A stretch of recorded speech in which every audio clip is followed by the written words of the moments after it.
reconnaître Jésus comme roi, comme Seigneur, comme Dieu.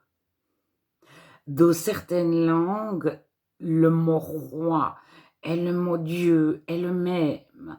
L'araméen différencie Dieu et Seigneur.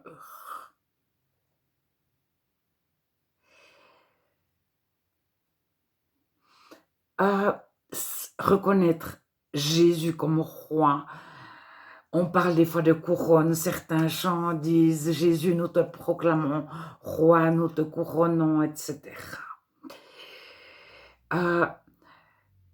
Les chrétiens réellement nés de nouveau, qui ont Jésus dans leur cœur, qui connaissent Dieu, ne se représentent pas une couronne avec des diamants, des pierres précieuses. C'est pour dire, Jésus, il n'y a que toi. Alors, cela est implicite. Cela signifie, nous ne reconnaissons pas l'empereur, le roi, le pharaon en tant que Dieu. Alors, dans l'histoire, certains chrétiens ont été persécutés simplement parce qu'ils ne voulaient pas adorer l'empereur ou la statue de l'empereur. Ils refusaient de s'agenouiller devant la statue de l'empereur parce que l'empereur avait été érigé en Dieu. Alors, maintenant, ça ne veut plus rien dire de nos jours. Mais bon, il n'y a pas si longtemps que ça, nos grands-parents ont vécu certaines guerres où il fallait donner gloire à certains chefs de guerre. Alors, le chrétien ne met en avant personne. Oui, Jésus.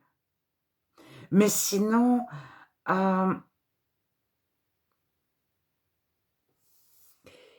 il ne reconnaît pas d'être humain comme pouvant être supérieur à d'autres êtres humains. Ou mieux que, ou plus que, ou je ne sais pas comment dire. Le chrétien n'a pas de héros, de Dieu, de roi. Il n'est pas en extase devant un autre être humain. Par contre, il proclame que Jésus est au-dessus de tous les autres êtres humains, mais vraiment, vraiment, vraiment, vraiment beaucoup au-dessus. Mais au-dessus de tous les pharaons qui ont pu exister, tous les empereurs, tous les rois, tout. Mais en chantant Jésus est roi, ça n'a rien à voir comme on proclamerait la princesse d'Angleterre ou le prince d'Angleterre ou le roi d'Angleterre ou la reine d'Angleterre. C'est autre chose. C'est spirituel.